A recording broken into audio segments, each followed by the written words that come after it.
Uliwajibwa tumina fusamronga hienati usiku wapitangitu wayandika kuja usalire yenda bendi jiemeke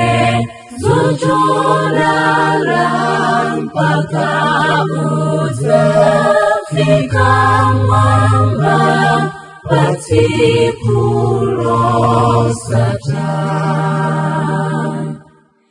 nafusan sekaliwakri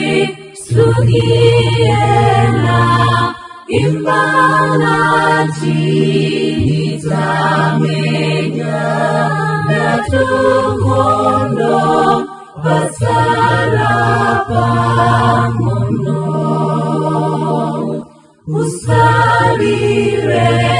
piliraku fikirango noizata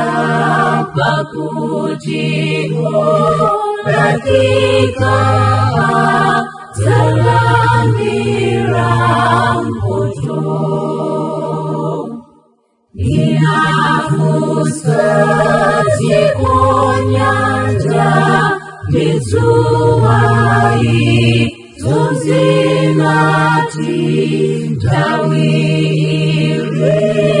Muta Yesu Alipafu bitu Usarire Ziziniki Roziliko Wamekatu Jilengelwe Joseti